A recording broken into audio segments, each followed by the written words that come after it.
Welcome back to the PP Zone. This is your host, Mike. If you have been hunting for a while, you would learn a great deal.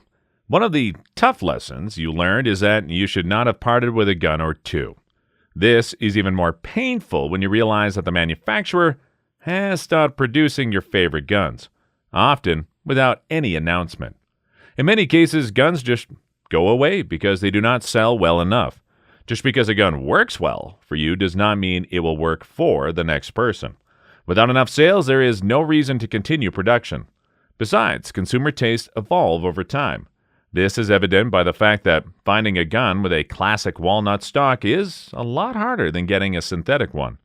Some other times, guns just stop production because production itself became too expensive. Maybe it required a lot of labor in the form of hand fitting and craftsmanship. It's difficult to sell a gun like that at a reasonable price because you needed to cover the cost of production while taking into consideration the willingness of the customers to pay for it. Of course, we cannot discount the fact that a manufacturer stopped producing because they went out of business or was sold to a different company that cares more about the bottom line than top-line quality. And so what you get instead are guns that are cheaper to manufacture but do not look appealing at all. That said, many guns nowadays are lighter, more durable, resilient, and can perform a lot better than their predecessors. But nothing can really replicate nostalgia. Plus, if you enjoy shooting guns that still have walnut stocks, no one can tell you to not have fun with it. At the end of the day, it is all about fun. With that in mind, I have here a list of discontinued guns that I wish are still being made.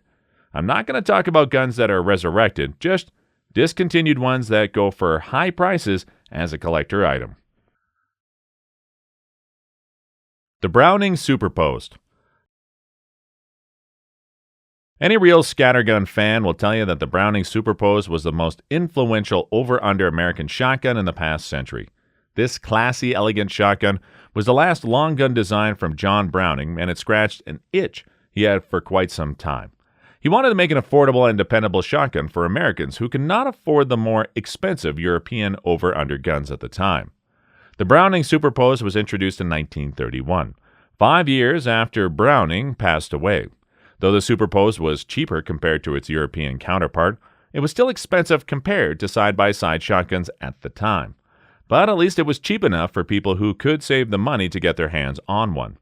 The Superpost was an affordable shotgun until the price started to go up in the 1960s thanks to rising labor costs in Belgium, where FN manufactured the gun. At first, the Superpost came with double triggers. But Browning's son was not happy with the design, so he kept working on the trigger until he was satisfied. So in 1939, the shotgun was sold with a single selective trigger. The gun was offered in many models, grades, and gauges over the years. The Superpost was pretty hefty, but they were easy on the shoulder. You could heave it up with no issues. The weight was not for nothing, though. This thing was built like a tank, and they were incredibly reliable. It was durable enough to survive many generations.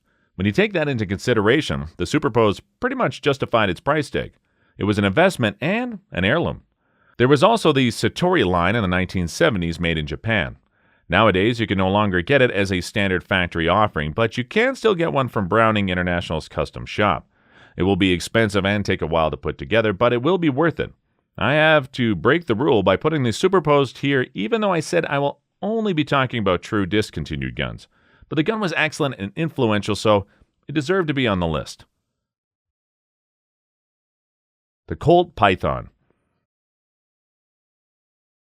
The Rolls-Royce of revolvers. The Colt Python is the best revolver ever made, hands down.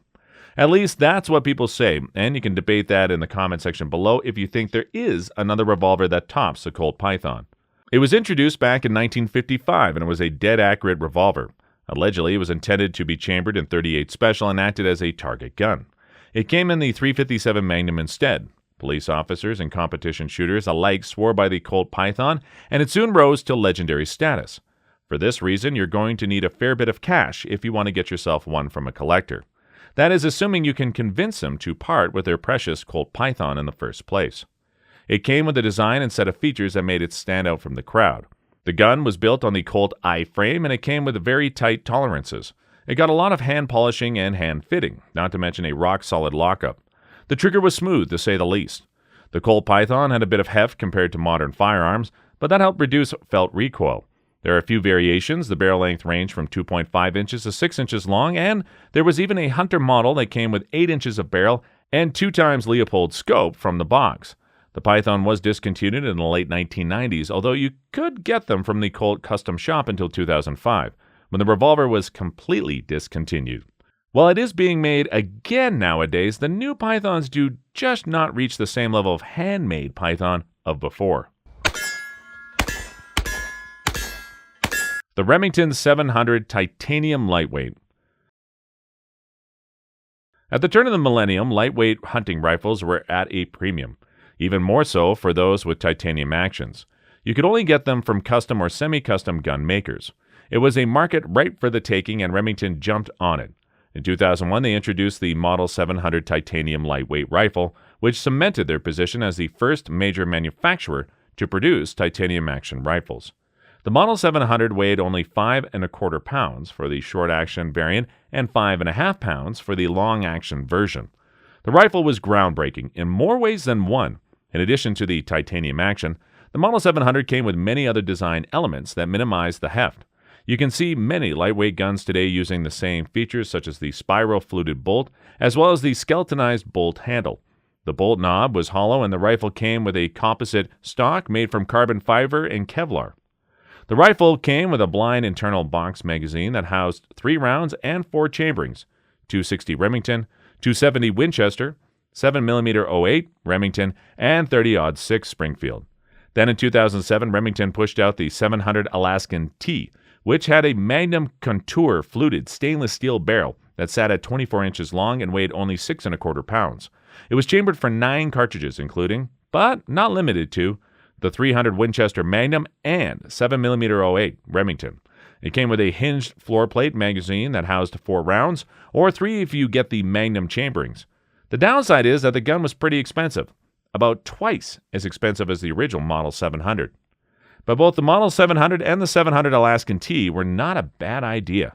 I'm hoping that Remington would return to this concept soon, because Weatherby made a similar rifle and it sells pretty well. The Remington 600. The Model 600 was rather short-lived. It was a push-feed bolt-action rifle that was produced from 1964 to 1968, a whole 4 years before it was discontinued. It was designed as a woods rifle for hunters, although some people called it a guide gun and others said it was plain ugly. As the old saying goes, beauty is in the eyes of the beholder, and a lot of people who bought the rifle grew fond of it. According to Remington, it shot like a rifle but fired like a carbine. Judging by the fact it was in production for only 4 years, it was clear that it was not Remington's finest work.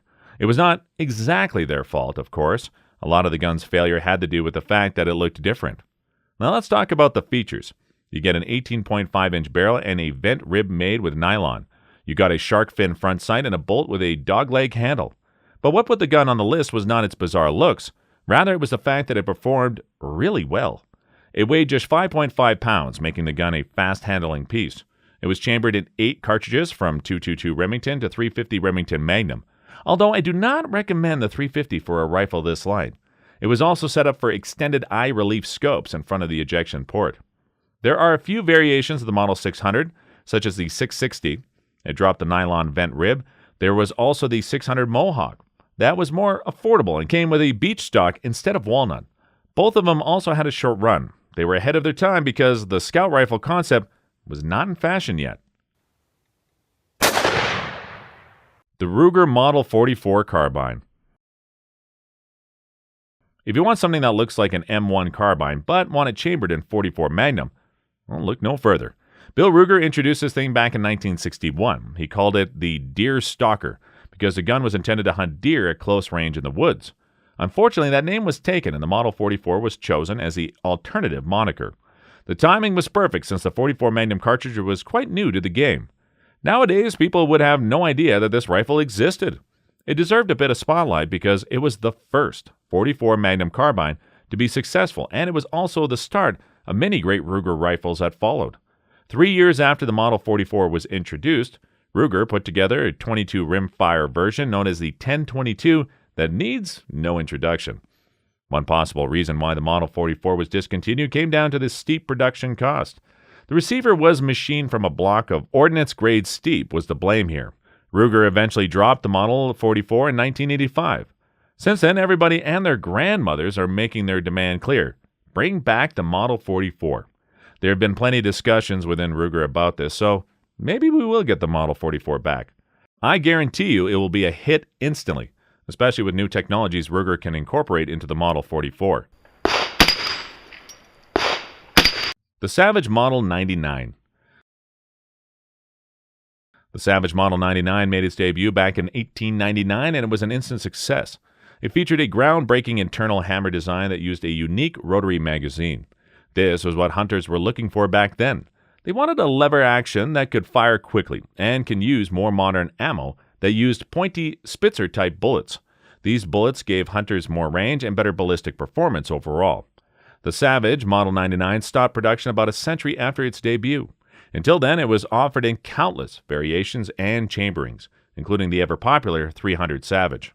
Although scopes were not widely used back then, the fact that the Model 99 came with a side ejector meant that you could slap a scope on it if you like. When it comes to sights, most of them came with iron sights or tang-mounted peep sight. Later models were drilled and tapped, so you could take scopes. Now, it must be said, however, that the Model 99 was not noted for its ability to nail that bullseye every single time. However, back then, its two-piece stock and rear locking bolt design gave enough accuracy for many people. It packed enough punch to handle everything in North America. Many books were written about the Model 99, and I recommend checking them out if you like a bit of history lesson. There are many models and variations to choose from, but all of them are worth picking up, if you can find a used one. Earlier versions came with rotary mags and trigger guard safety, whereas the later models have a detachable magazine as well as tang safety.